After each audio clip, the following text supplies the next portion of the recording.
Bismillahirrahmanirrahim. Assalamualaikum warahmatullahi wabarakatuh.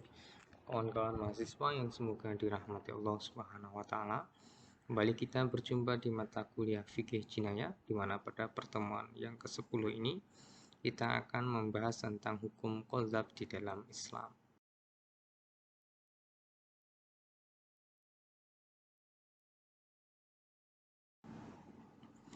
Apa sih yang dimaksud dengan qadzaf? Ya, qadzaf secara bahasa adalah ar-ramyu atau lemparan atau melempar.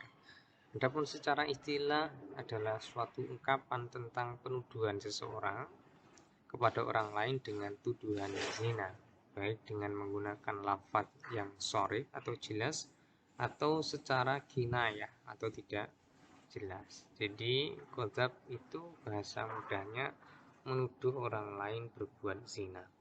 Nah, kemudian tuduhan tersebut tidak berdasarkan sesuai dengan fakta, syarat dan rukunnya tidak terpenuhi.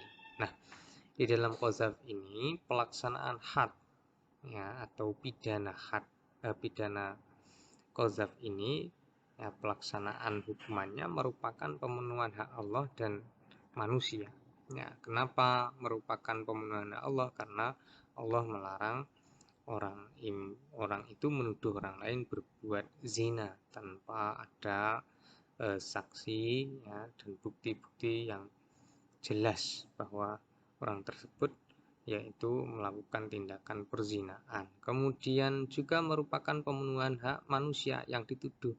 Seandainya orang yang dituduh itu tidak melakukan perbuatan zina, maka tuduhan perzinaan yang dialamatkan kepadanya merupakan tindakan fitnah yang bisa merugikan oleh dirinya, sehingga orang yang melakukan qadzaf menuduh orang lain berbuat zina ya tanpa bukti dan lain sebagainya dianggap di dalam Islam sebagai sebuah tindak pidana. Hukumnya ya itu haram atau dilarang di dalam agama Islam.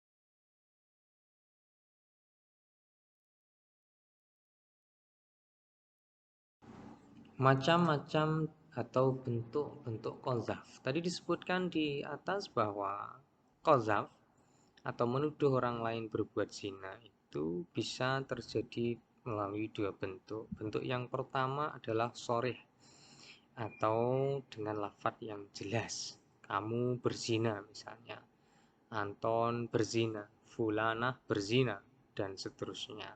Ini jelas merujuk kepada sebuah aktivitas perzinaan. Kemudian yang kedua, kinayah.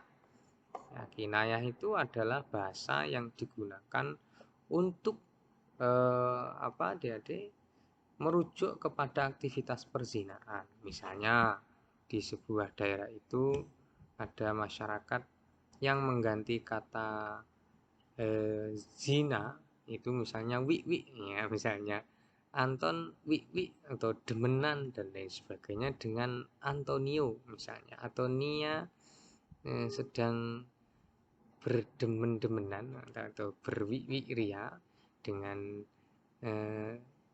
siapa dari Nia dan Nio misalnya ini adik-adik.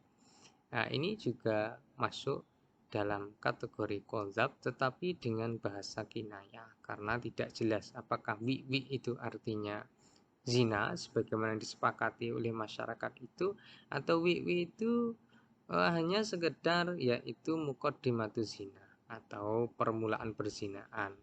Nah, juga yang berkaitan dengan zina adalah menasabkan orang sesuai dengan tidak sesuai dengan asli, misalnya hei anak zina, kan seperti itu kan. Berarti yang dituduh berzina itu orang tuanya anak itu. Misalnya ada seorang laki-laki memanggil anak kecil, hei anak zina, itu juga sudah termasuk qadzaf yang dilakukan kepada orang tua anak kecil itu. Oleh karenanya, jika qadzaf itu terjadi secara sharih, maka wajib dihad. Kemudian jika terjadi secara kinayah, artinya tidak menggunakan bahasa yang jelas merujuk kepada perzinaan, seandainya tidak bisa ditakwil kecuali itu artinya qadzaf, maka dia harus dihad. Tetapi seandainya bisa ditakwil dan takwilnya itu diterima bahwa yang dimaksud kata itu bukan qadzaf, bukan kata untuk berzina, maka pelaku yang menuduh secara kinayah tadi tidak wajib dijatuhi had atau hukuman.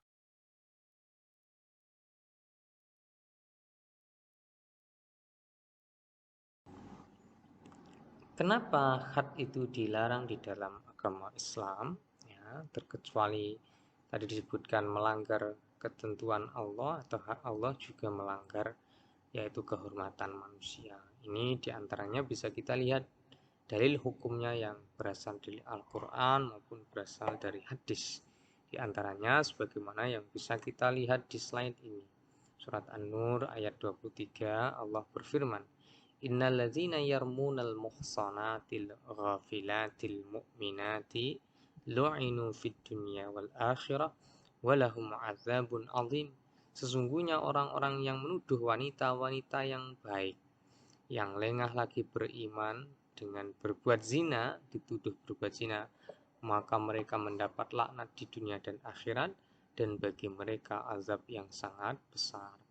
Di hadis atau dalil dari hadis, Rasulullah bersabda, ijtanibus sab'al maubiqati. Qalu wa ma hunna ya Rasulullah?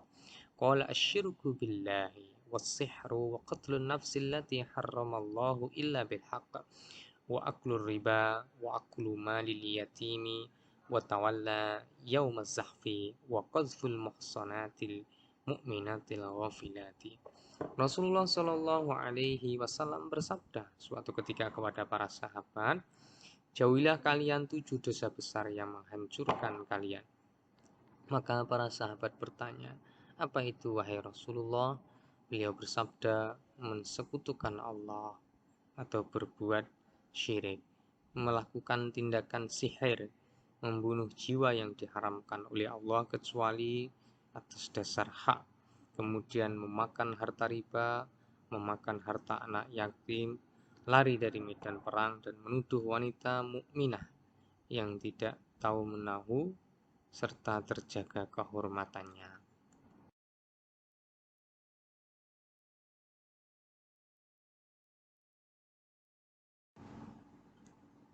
Kemudian syarat terjadinya had qadzaf.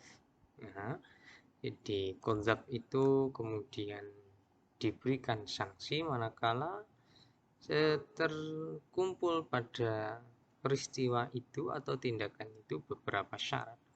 Yang pertama adalah mukallaf. Bagi yang menuduh itu adalah mukallaf. Mukallaf artinya beriman, dia berakal, kemudian dia balik, ya, seperti itu adik-adiknya. Kemudian qadzaf benar-benar terjadi, bahwa tuduhan itu bukan katanya dari kata orang lain, tetapi dirinya sendiri yang berkata atau melakukan tindakan penuduhan perzinaan terhadap orang lain. Kemudian yang dituduh adalah muhson atau orang baik-baik, ya, orang yang tidak terkenal dengan kefajirannya, orang yang tidak terkenal dengan tindakan buruknya. Kalau misalnya ada orang menuduh wanita yang jelas-jelas seorang PSK atau laki-laki yang jelas-jelas sebagai apa, laki-laki itu namanya, kalau perempuan itu PSK, kalau laki-laki saya lupa namanya ya, yang berbuat tidak baik seperti itulah ya, maka si penuduh tidak diancam dengan pidana had qadzafnya. Kemudian tidak ada hubungan anak dan orang tua. Misalnya kalau ada orang tua mengqadzaf anaknya, maka orang tua tidak wajib menerima had. Nah, ini syarat terjadinya had qadzaf. Kemudian hal-hal yang menggugurkan hukuman qadzaf. Nah, hukuman qadzaf dapat gugur karena beberapa hal berikut di bawah ini. Yang pertama, para saksi yang diajukan oleh yang dituduh mencabut persaksiannya. Jadi qadzaf itu kemudian ditangkap pelakunya karena ada yang menjadi saksi. Artinya menjadi saksi bahwa orang tersebut telah menuduh. Seandainya para saksi itu mencabut persaksiannya, maka gugurlah hukuman qadzaf. Kemudian kemungkinan kedua, orang yang dituduh melakukan zina membenarkan tuduhan penuduh. Artinya ketika dia dituduh, ya, yang dituduh itu mengakui bahwa tuduhannya itu benar. Kemudian selanjutnya hilangnya kecakapan para saksi sebelum hukuman, yaitu para saksi sebelum pelaksanaan hukuman, misalnya para saksi tadi, ya, hilang kecakapannya, bisa karena gila, bisa karena mati, atau faktor-faktor yang lain, sehingga para saksi tidak layak disebut sebagai saksi.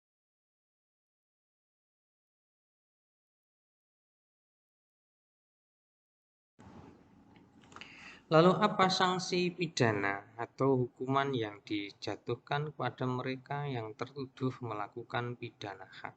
Ya, bagi yang melakukan jarimah qadzaf, ya, menuduh orang lain tapi tidak bisa membuktikan tuduhannya dengan perantaraan 4 orang saksi atau alat bukti lainnya, maka dia dijilid, dicambuk, ya, dicambuk 80 kali seandainya yang menuduh itu merdeka. Kalau zaman dulu seandainya penuduhnya itu budak, ya, maka tidak 80 kali melainkan 40 kali. Tapi jika yang menuduh itu bukan orang Islam, maka ditakzir. Takzir itu bentuk hukuman di luar had, ya, yang sesuai dengan kemaslahatan, di mana kemaslahatan itu, ya, dipandang oleh seorang hakim.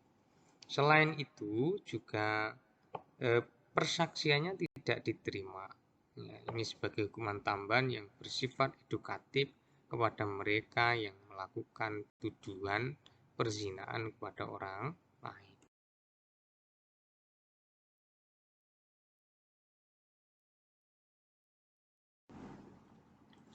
Lalu apa hikmah daripada pensyariatan pidana qadzaf?